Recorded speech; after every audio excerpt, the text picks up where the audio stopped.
स्वागत आप सभी का एक नए वीडियो में। तो मकर संक्रांति 14 जनवरी को है, लेकिन बहुत सारे लोगों को इस बात का कंफ्यूजन है कि किस तारीख को है। स्नान दान का शुभ मुहूर्त क्या होगा, स्नान का शुभ मुहूर्त क्या होगा, दान करने का शुभ मुहूर्त क्या होगा, पुण्य काल मकर संक्रांति का क्या होगा, ये सब कुछ दोस्तों जानेंगे। देखिए, पूजा विधि, शुभ मुहूर्त, कथा, दान समेत सारी जानकारी हम आपके लिए लेकर आए हैं। बहुत सारे लोग गलत चीजें दान दे देते हैं, फिर उनके घरों से लक्ष्मी रूठ जाती है और फिर घर में तंगी का हाल बना रहता है। आइए जानते हैं मकर संक्रांति पर किन चीजों का दान करना चाहिए, किन चीजों का दान नहीं करना चाहिए। हमारे साथ बने रहेंगे तो सही जानकारी प्राप्त कर लेंगे। अंत तक बने रहिए।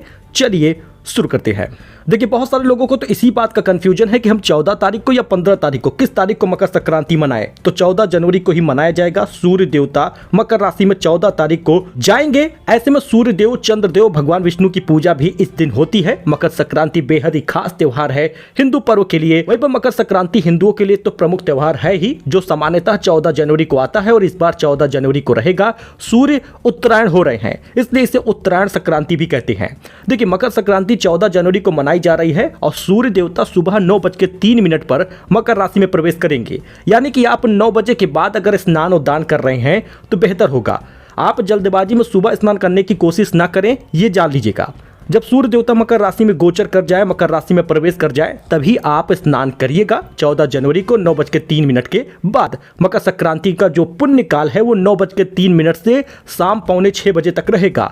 लेकिन बहुत सारे लोग महापुण्य काल में ही स्नान दान करते हैं, तो वो सुबह 9:03 से 10:48 तक रहेगा। इस बीच मकर संक्रांति को तो लोग अलग अलग नामों से जानते ही हैं। जैसे उत्तर प्रदेश में कई जगहों पे खिचड़ी का त्योहार कहते हैं, पंजाब जम्मू में लोहड़ी का त्योहार होता है, बिहार वाले भी इसे खिचड़ी का त्योहार मानकर सेलिब्रेट करते हैं। घर पर खिचड़ी वगैरह बनती है।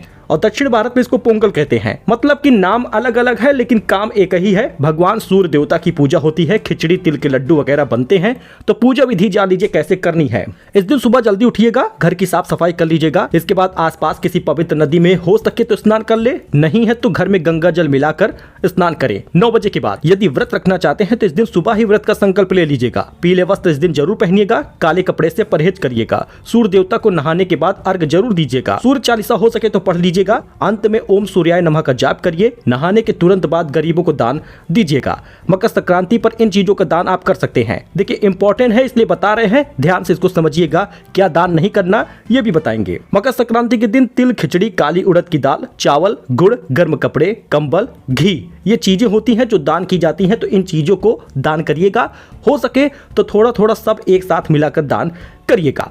मकर संक्रांति पे जो दान का मुहूर्त है वो लगभग 9 बजे से शुरू हो जाएगा, सुबह लगभग 5:45 बजे तक रहेगा। अगर आप ब्रह्म मुहूर्त में स्नान करना चाहते हैं मकर संक्रांति के दिन तो 5:30 से 6:30 रहेगा। बाकी आप चाहे तो पुण्य काल में ही और महापुण्य काल में ही स्नान करें। नदी में स्नान करते समय भी आप सूर्य देवता को याद करिएगा। लोहड़ी जलाने का भी मुहूर्त जो है वो लगभग 13 जनवरी को 5:34 से 8:12 के बीच रहेगा। देखिए, मकर संक्रांति पर इन चीजों का दान करना चाहिए और वहीं पर कई ऐसी चीजें हैं जिनको दान देने से परहेज करना चाहिए। सबसे पहले आप ये जान लीजिए कि दान का क्या महत्व है। अगर आप दान देते हैं तो उससे कई गुना आपको लाभ प्राप्त होता है, लेकिन आप यही सोचकर दान मत करिएगा।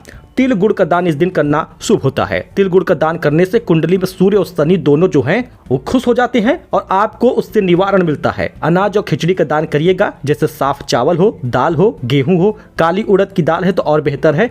आप खिचड़ी बनाकर कभी गरीबों को खिला सकते हैं। कपड़े और कंबल का दान करिएगा, मौसम ठंडा है। वस्त्र दान न केवल दूसरों को गर्माहट देगा बल्कि उनकी आत्मा को संतोष भी मिलेगा, जिससे आपको खुशी मिलेगी। इन धातुओं के बर्तन भी आप दान कर सकते हैं, जैसे तांबे, पीतल, चांदी या सोने के बर्तन। अब देखिए, जिसकी जैसी स्थिति है वो लोग ऐसे ही दान देते हैं। कहने का मतलब आपके पास कई ऑप्शन है, आप सही चीज चुनकर ही दान करिएगा।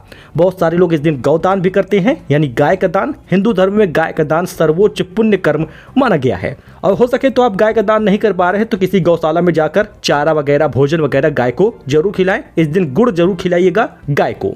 अच्छा, वहीं पर मकर संक्रांति पर इन चीजों का दान नहीं करना चाहिए। दान करते समय बहुत सारे लोग ये बात की गलती कर जाते हैं कि उन्हें ये पता नहीं होता कि दान करना क्या है। बहुत सारे लोग टूटी फूटी वस्तुएं भी दान कर देते हैं। बहुत सारे लोग नया सामान लाते हैं लेकिन टूट जाता है, फिर भी उसको दान कर देते हैं। फटे कपड़े, टूटे हुए बर्तन या फिर पुराना सिक्का, ये सब चीजें दान नहीं दी जाती हैं। ये अशुद्धता का प्रतीक है और आपके ऊपर संकट आ जाएगा। पुराने बेकार सामान भी दोस्तों दान नहीं किए जाते। दान में हमेशा साफ सुथरी और उपयोग होने वाली वस्तु दी जाती है। बहुत सारे लोग नया झाड़ू खरीद के दान दे देते हैं। ये बड़ी गलती होगी, क्योंकि माँ लक्ष्मी उसमें वास करती हैं और कोई अपने घर की माँ लक्ष्मी को दूसरों को दान नहीं देता। इस बात का ध्यान दीजिएगा। तामसिक भोजन मत करिएगा। मांस मदिरा तामसिक भोजन होता है, इस दिन ना करें तो बेहतर होगा। सात्विकता का प्रतीक है, इसीलिए घर पर खिचड़ी बनती है, तो आप इसका ही सेवन करें। सफेद चावल, सफेद कपड़े, ये चीजें आप दान न करें।